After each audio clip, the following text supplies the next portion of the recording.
Finally. Rough day yesterday, huh? You've been waiting for me? I've been waiting for a chance to thank you properly. Without your help, I'd still be in Hojo's clutches, trapped in that lab. Was nothing. Even so, I owe you a debt. Until it's paid, I'm going to accompany you.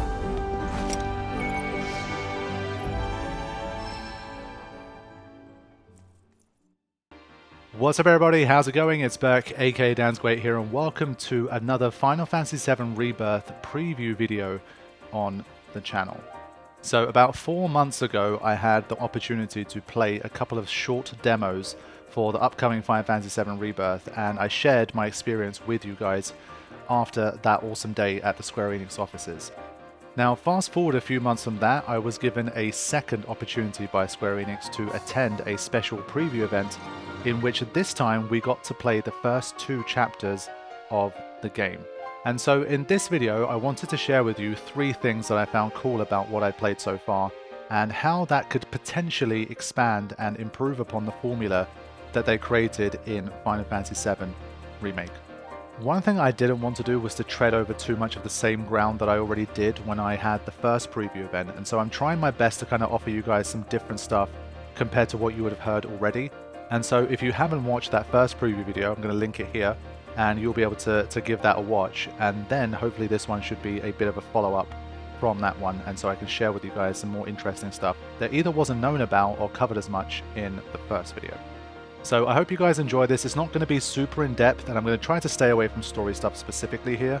Of course I have guidelines on what I can show you and what I can't show you, but I'm hoping the background footage that you see here, which was recorded by myself, so it's not B-roll this time, that alongside my own thoughts and experience will help to give you guys a little bit of flavor for what to expect for this game, and areas in which potentially it might be able to surpass its predecessor, who I'm hoping a lot of us already enjoyed a lot. So I think the first thing that is worth talking about is the fact that in Rebirth, I feel like based on the 3 hours or so that I played, that there is definitely a greater emphasis on the party members and the relationship you have with your team. Now, for me personally, Final Fantasy VII has one of the best casts of the entire franchise, and it's one of the reasons it ranks quite highly among the other Final Fantasies for me. Part of what a great Final Fantasy is for me is to have a great party that I enjoy playing as, and that have a cool story and a cool relationship and camaraderie. And so the first game I think already did a pretty nice job of that, but because it was limited to Midgar and certain sections of the early story, I feel like there was a bit of a ceiling in terms of what they could do with that aspect of the game. Now, if you guys have already seen the trailers and the promotional material and my first Rebirth preview, one aspect of this whole kind of party dynamics, I guess as I'll call it, is from the gameplay perspective, and that is all of the new synergy abilities that are going to be available in Final Fantasy VII Rebirth. So this is old ground, so I'm not going to go too in-depth into this, but basically the idea is that the more time you spend together with certain party members and the way you set your party up to kind of favor certain different combinations, you will be able to grow together and learn new synergy abilities and perform them in battle. So that part of it I think already most of us knew, but what I found quite interesting in the preview that I played was that this whole party dynamics idea extends to beyond just having some moves within the gameplay that look really cool and that help you to basically defeat enemies more easily. We basically have affection mechanics that are much more tied to literally taking action within the game. So I'm going to link this obviously to Gold Saucer, which is going to be in Final Fantasy Rebirth. That's definitely been confirmed obviously through the trailers and all the promo material.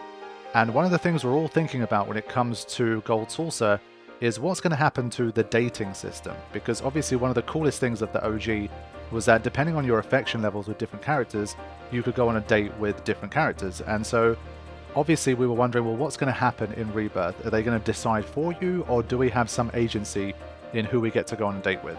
And I don't have official confirmation of this, but based on what I've been playing and what I've been seeing, it seems to me like you're going to be able to build quite an obvious affection towards certain characters that will definitely make them more likely to be your date in Gold Saucer. So the way that this plays out based on what I've played so far is that when you are in a certain location, like let's say chapter 2, you find yourself in Calm, Here, you have the option of interacting with your fellow party members. Now, it's not something that's like super telegraphed, like all over the maps and the menus and that kind of thing. It takes a bit of initiative, which I think ultimately is a good decision because it's generally a bit more about who do you actually have the motivation to seek out and to try and build your affection with. Because if it's just kind of like a tick box style thing, you're more likely to just do it for the sake of doing it. But when it's a bit more kind of initiative based, then I think you're more likely to seek out party members that you prefer, and maybe the game has a system for looking at which ones you go to first, and maybe that also plays a role. But the way it works is that, for example, you will go to someone like Aerith in Calm, and you'll have a chat with her, and you'll have some dialogue options, and basically as a result of that, either there's just, if you pick the right dialogue option, your relationship gets better with them, or sometimes potentially it can lead to doing something together with them beyond just talking. And so basically there's examples of this in Calm where most of them are dialogue based, and depending on the responses you give, you get basically a change in your relationship. And because I enjoy the cast of Final Fantasy VII so much, having these extra features geared more towards your relationship with your party members I think is really cool.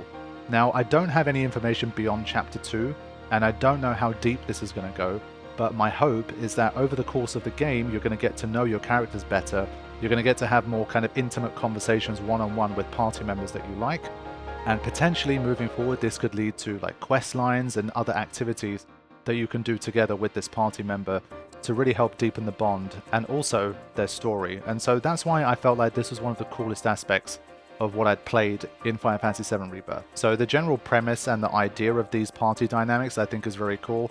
It definitely isn't something that was as much of a feature in the first game, and so I do like the way that they're trying to build on that. And because I do find the cast so fun, I'm looking forward to interacting with them more and seeing how far they take this thing. Like, I would love to go on more specific kind of quests together with certain characters to find out more about them, just go on adventures together and take on boss battles together to develop new synergy abilities and all of that kind of stuff. So it looks promising to me, and it's something I definitely think was worth mentioning from my experience in the demo. So that's the first thing that I wanted to talk about. Now the second thing is that in Final Fantasy VII Remake, once again, due to the constraints of where they wanted to tell the story, there was a limited amount of like range and expansiveness in the locations and the general feel of the game. It was definitely a lot more linear. Because you spend it all in Midgar, it's a lot more buildings, a lot more corridors, it's a lot more claustrophobic, and that's obviously by design. But people were always wondering, well, what's going to happen when this game continues? How is the world map going to work? Are we going to have more of an open world feel? Are we going to get that sort of expansive open world experience, the overworld experience? Or is it going to be a bit more railroaded still, and you're just going to kind of play these small pockets and kind of transport from here to there? Now, the second thing that's definitely going to be different from Final Fantasy VII Remake is the fact that, yes, this game, based on what I've seen in Chapter 2, is definitely expansive. So they're not playing around with this stuff. As soon as you're done with the events in Calm in the early part Chapter 2, you enter a region called the Grasslands. Now, from what I can tell, the game is basically split up into large regions. It's not like a sort of Zelda Breath of the Wild or an Elden Ring, where you can pretty much just pick a direction and just go anywhere across the world, and almost all of it is accessible to you from the start. It's not like that, but I would say it's kind of like a semi-open world system that I think could potentially work very well for this game. Because the Grasslands area, as soon as you step out onto it, and you see that first cutscene of the crew appearing there, you can tell that this is a big area. Like, this is truly expansive. There's a lot of detail there, there's a lot of like little landmarks to see, there's a lot of foliage, there's just a lot of general visual density going on here.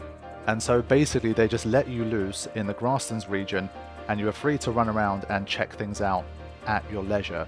And so the general expansiveness and the feel of that is definitely very different. I feel like I'm playing a different game when it comes to that stuff compared to what I played in Final Fantasy VII Remake. That's definitely something I'm looking forward to seeing more of. I think the way that they've done it works really well. Like, we don't have access to chocobos for most of Chapter 2, but the preview that I did back in September showed us the chocobo material as well.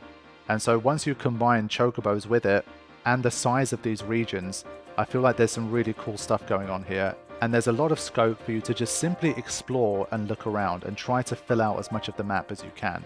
You can tell like the way that it encourages you to do so by looking at the map and seeing that you're basically filling in the map as you continue to explore the area.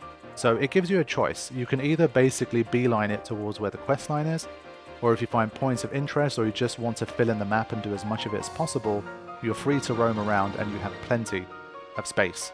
So the gameplay and the mechanics kind of fit that a little bit better as well. So Cloud is a little bit more mobile than he was in the first game. He's a bit more able to climb stuff, he can jump off ledges, and so his added mobility makes it work obviously a lot better in this open, expansive kind of design. And so yeah, it was a pleasure, like running around like the open grasslands. Just such a beautiful looking place with a party that I generally enjoy hanging out with and a battle system that I fundamentally enjoy.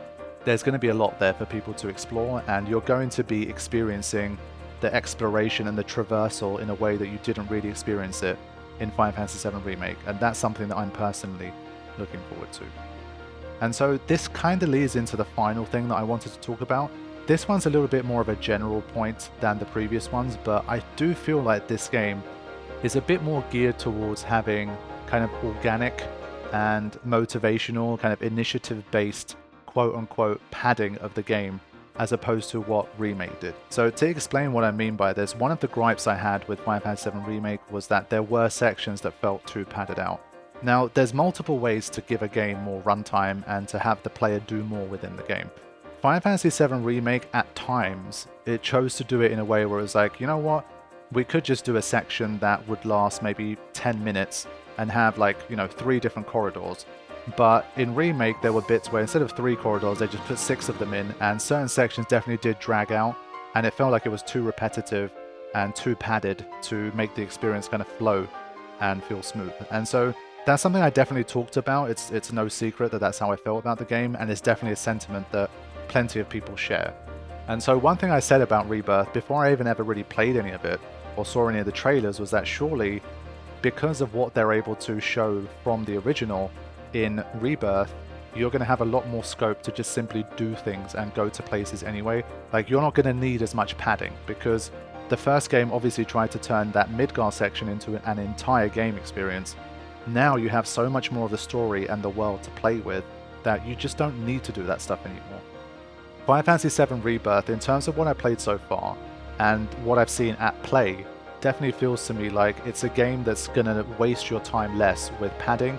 And if your experience is going to take longer, it's going to take longer because you're doing things that you want to do, as opposed to things that the game is kind of making you do. And to expand on this point further, what kind of things is this game going to do differently than what Remake had? Well, the first one is that it introduces a new minigame, one that we've never seen before in Final Fantasy. It's been designed for Rebirth, and it's basically like a card game type thing. And I'm showing obviously footage of it in the background. I'm not going to explain the rules and stuff too much. You can generally get a feel for what it looks like and how it plays as I'm talking through it. But this minigame is basically like obviously reminiscent of the card games from the past, where there's going to be people in the overworld that you can challenge to card games, and you can build up your own deck of cards and having fun playing this minigame as you go.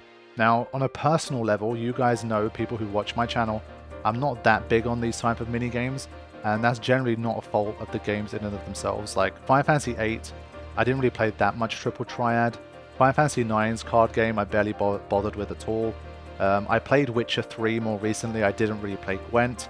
And so in my playthrough, you might not see me play the cards too much, just because I generally don't tend to do that.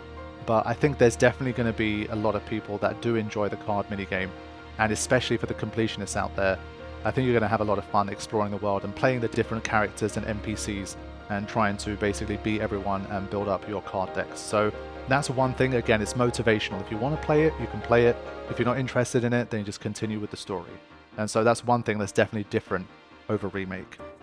Other than that, to loop back to what I was talking about at the start, you have the party dynamic stuff, and I do think a lot of that stuff is potentially optional. So you can cut some of the runtime by just kind of heading straight towards the main quest and basically ignoring your party members.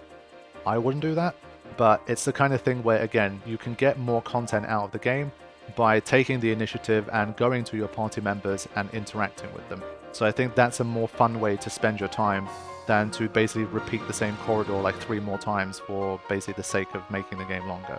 So that's another thing that's going to add a little bit of organic kind of length and value. And finally, I think fundamentally the game is designed to be a bit more exploratory.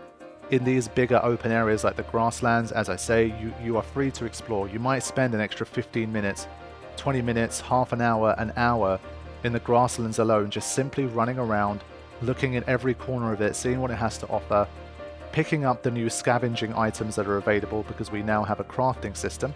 You have an item called the Transmuter, I believe it's called, and with that one, basically these resources that you pick up throughout the world, either just off the ground or from enemies in battles, you can use these to craft items that could be very valuable. And potentially either you can get stuff that you can't get from the shops, or it saves the need to actually visit a shop to obtain certain items. So the whole kind of scavenging items and crafting things using the item transmuter is something that's new to this game as well.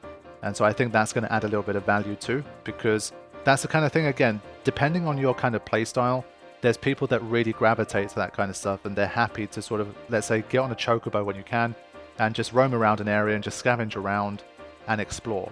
If it's not for you, that's fine. You just continue with the story and you're still going to have a really good time. And I have to assume that because they've added more of these extra things to do of your own volition, you're not going to be as forced into doing areas that are padded out and kind of made longer for the sake of being longer.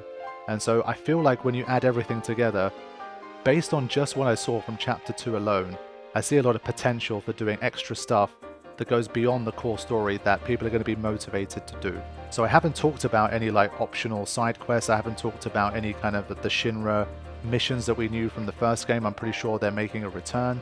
So there's a lot of stuff that I just have not seen yet, but from Chapter 2 alone, just like the hour or two that I spent in Chapter 2, you already get a feel for the fact that they're trying to add value and give you things to do outside of the core story, which I'm hoping will in turn make the core story tighter and flow a little bit better. So those are the three things that I wanted to talk about for this video. I didn't want to go super in depth because obviously I want you guys to experience this for yourselves, and once the playthrough begins on the channel, obviously we're going to be digging deeper into everything anyway. But based on the experience that I had from the preview event, and based on the preview video I made already, I wanted to touch on some new ground and keep things relatively mellow, not try and talk too much about the story, because of course the story is one of those things that in the build up to the game we want to try and preserve as much as possible, because it's going to be quite the experience and we're all going to have to kind of go on that ride together and see how we're going to find it. And so I hope that this video has been entertaining for you guys and given you guys a bit more of a feel for what to expect from Rebirth. There is one more video idea that I do have that I might be sharing closer to the release of the game. If I get a chance to basically start playing the game early, I might have some more insight into how to try and make your first experience with the game a little bit better. Because even like with the 3 or so hours that I had a couple of ideas where I thought if someone was asking me for advice about the game, there might be these things I want to tell them to potentially make their experience a little bit better. But I want to have more experience with the game before I try to say anything like that, and so I've kept that kind of in reserve. But I definitely have an idea for another video that I might release ahead of the game coming out on the 29th of February. And so hopefully you guys are excited for the game and you will be able to play it at launch.